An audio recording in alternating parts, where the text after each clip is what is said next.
Few आज हम लोग पढ़ने वाले हैं विभवमापी का 4th नंबर का अनुप्रयोग। चतुर्थ अनुप्रयोग हम लोग पढ़ रहे हैं जिसका नाम है विभवमापी द्वारा वोल्टमीटर का अंशांकन। साथ ही इस टॉपिक के जो पीडीएफ नोट्स हैं वो वीडियो के नीचे डिस्क्रिप्शन में गिवन है, आप वहां से डाउनलोड कर सकते हैं। और अगर चैनल पर नए हैं तो चैनल को लाइक और सब्सक्राइब जरूर करें। साथ ही आप अपने साथियों जिसको जानते हो कि ये बच्चा 12th क्लास का है उसके साथ आप चैनल को शेयर जरूर करें ताकि उनको भी इसका फायदा मिल सके। ध्यान दीजिए, हम पढ़ रहे हैं विभवमापी द्वारा वोल्टमीटर का अंशांकन। इस हेडिंग में दो शब्दों को हम जानते हैं। एक तो विभवमापी क्या है, इसके बारे में बात करते हुए हमें कम से कम 5-6 लेक्चर हो गए। और वोल्टमीटर एक उपकरण है जिसकी सहायता से हम वोल्टेज का मापन करते हैं। तो अंशांकन का मतलब क्या होता है, अगर वो मतलब आपको पता है तो आपको ये भी पता लग जाएगा कि इस प्रयोग में हमें करना क्या है। अंशांकन का मतलब है दो उपकरणों के परिणामों की तुलना करना। क्या करना बेटा? तुलना। तुलना का मतलब कितना कम या ज्यादा है ये बताना आपको। तो यहाँ पे वो दो उपकरण कौन है? एक उपकरण कौन है? विभवमापी। दूसरा उपकरण कौन है? वोल्टमीटर। विभवमापी भी किसका मापन करेगा? विभव का।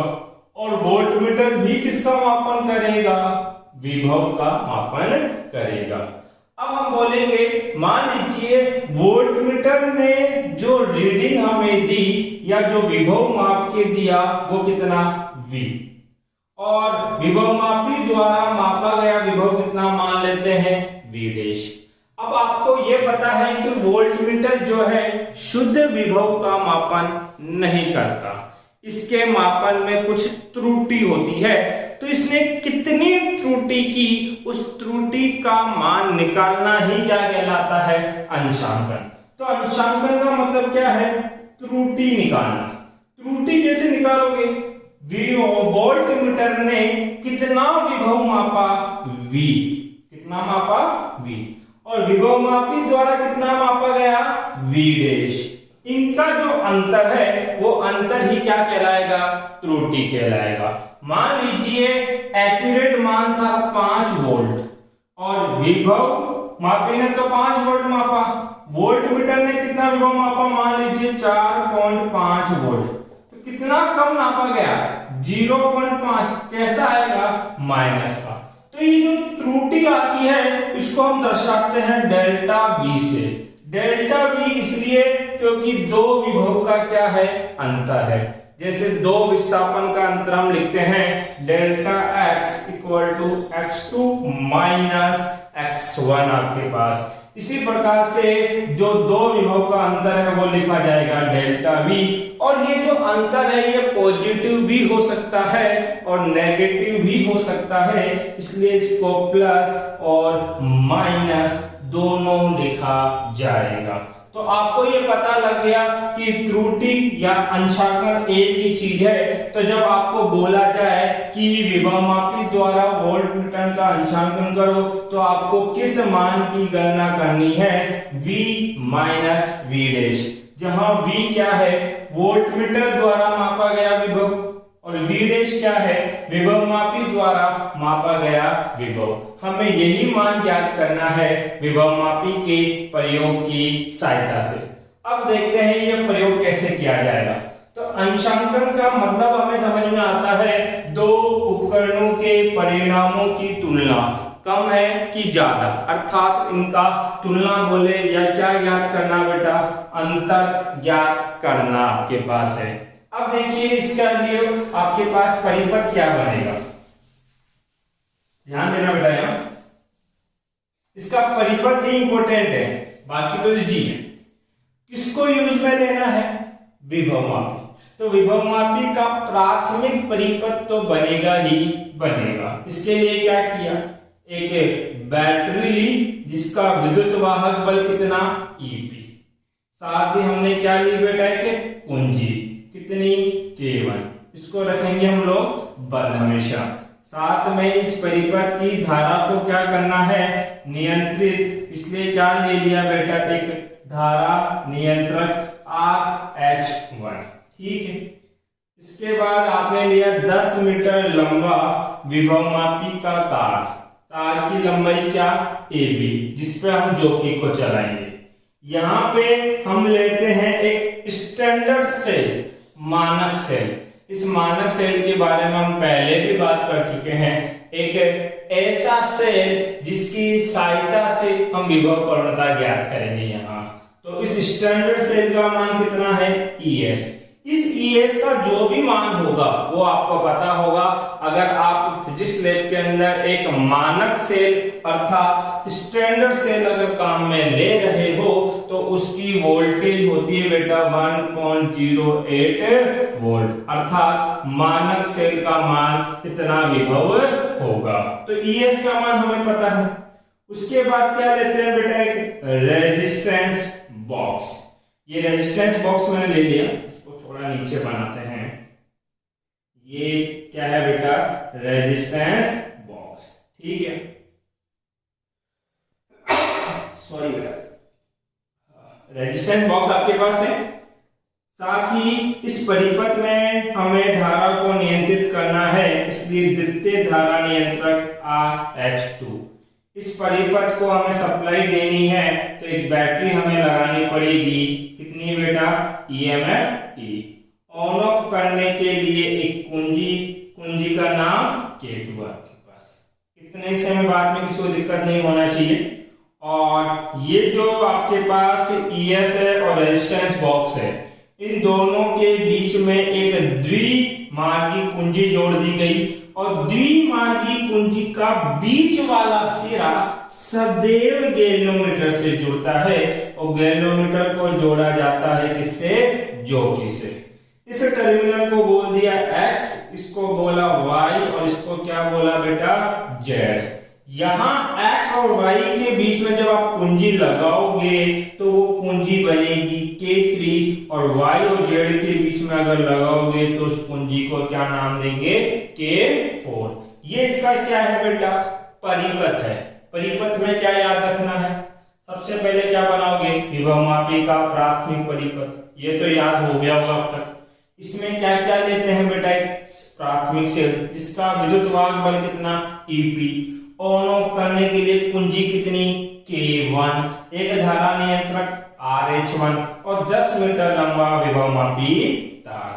अब ध्यान देना, यहाँ पे हम विभवमापी द्वारा दो चीजों का संशोधन करेंगे।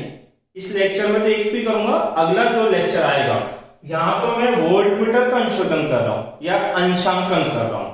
अगले लेक्चर में मैं यहाँ वोल्टमीटर की जगह क्या होगा, एमीटर होगा।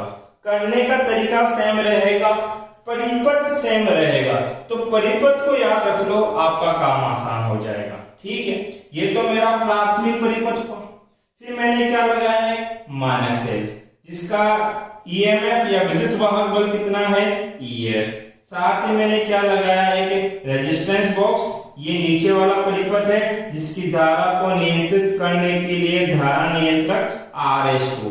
इसको धारा देने के लिए बैटरी लगाई जिसका विद्युत वाहक बल कितना है, E। ऑन ऑफ करने के लिए कुंजी K2 आपके पास।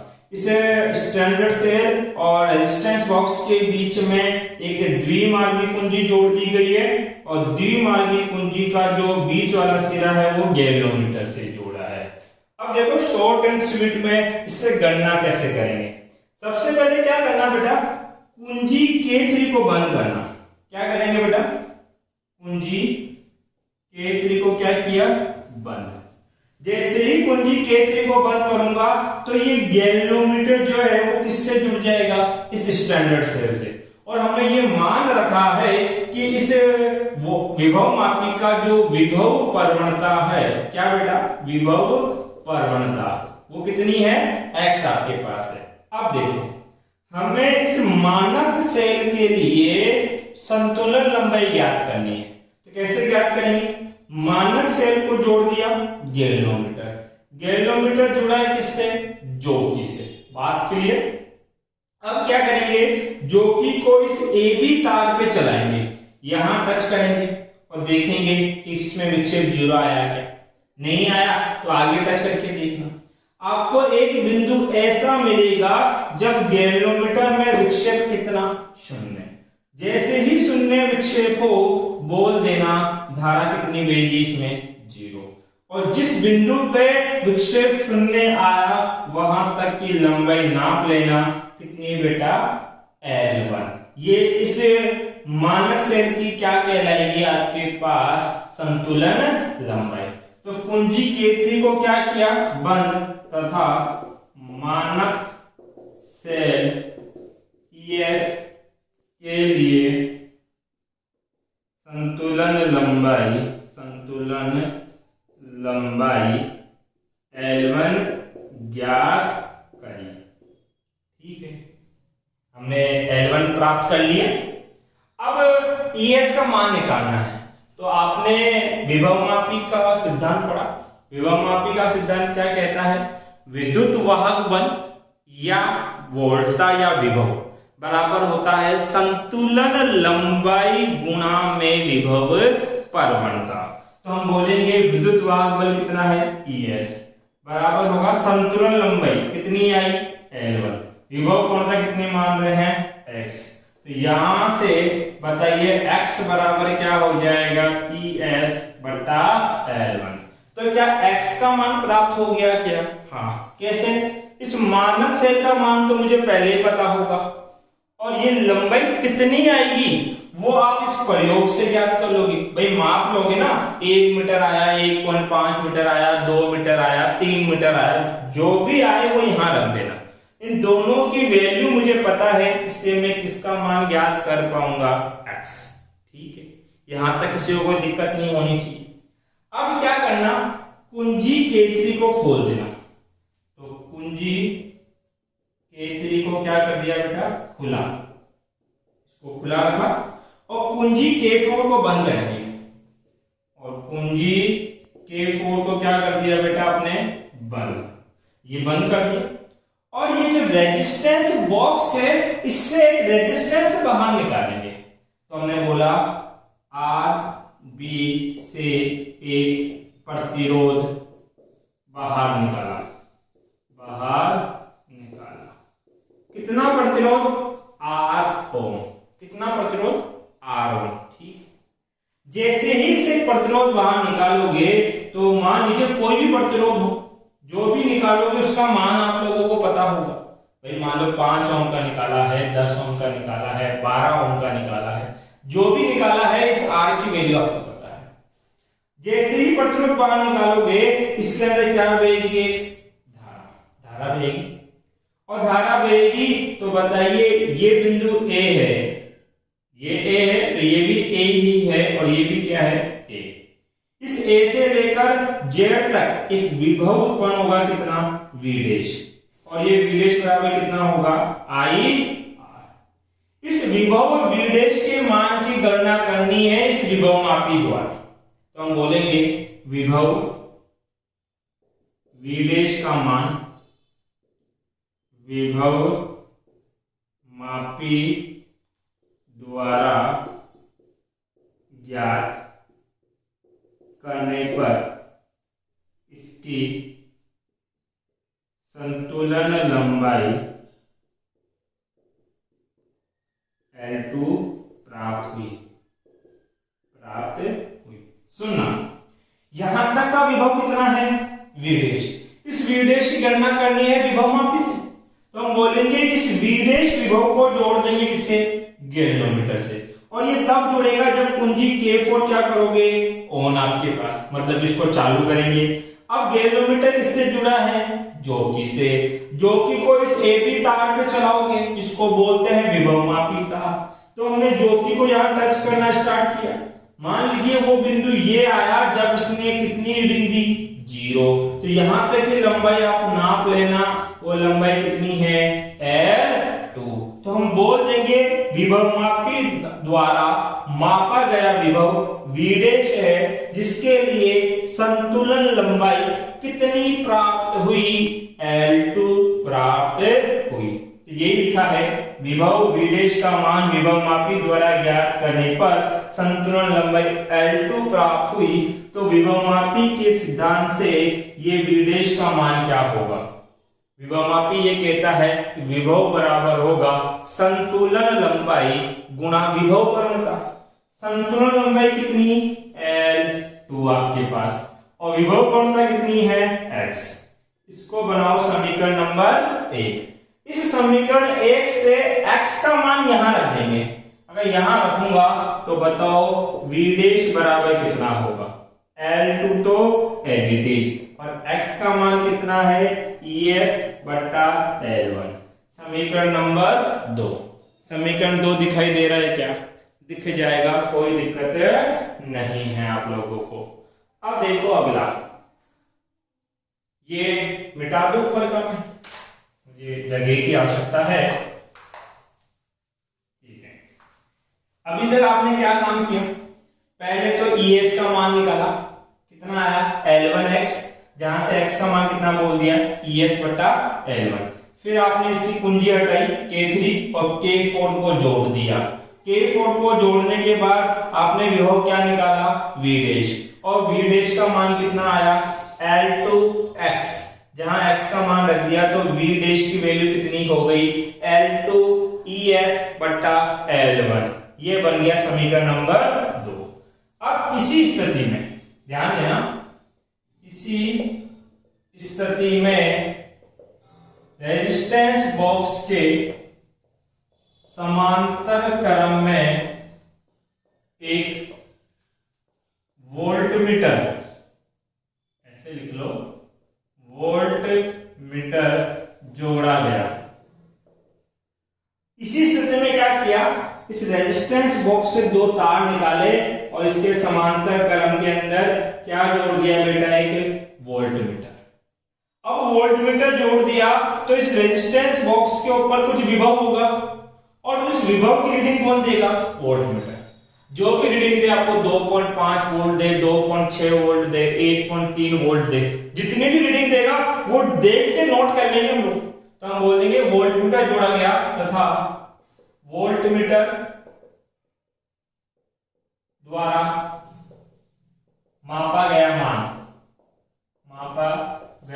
मान बराबर कितना? V। जो भी ये मान नापे उसका विभव कितना बोल देंगे बेटा? V। अब देखो, इस रेजिस्टेंस बॉक्स के अक्रॉस हमने कितने विभव को मापन किया? 2। एक विभव हमने नापा किसकी सहायता से? वोल्टमीटर की सहायता से, जो कितना बोल रहे हैं? V। और इसी के अक्रॉस एक विभव क्या था? V डैश, जो मापा गया इस विभवमापी की सहायता से। तो कितने विभव हो गए? 2। एक तो समीकरण नंबर 2, समीकरण नंबर 3। ये V का मान गणितीय रूप से सीधा दिख जाएगा आपको, जितना भी मान आए। अभी तो मैं V लिख रहा हूं, इसका मान जो भी आएगा आपके पास, आप वो वैल्यू यहां रख दोगे। तो कितने हो गए बेटा? 2 विभव हो गए। मुझे विभव का क्या करना है? अंशांकन। अंशांकन का मतलब मुझे क्या ज्ञात करनी है बेटा? त्रुटि। त्रुटि को मैंने क्या लिखा था? प्लस माइनस का डेल्टा V। और ये क्या था? वोल्टमीटर द्वारा मापा गया मान V माइनस विभवमापी द्वारा मापा गया मान कितना? V dash.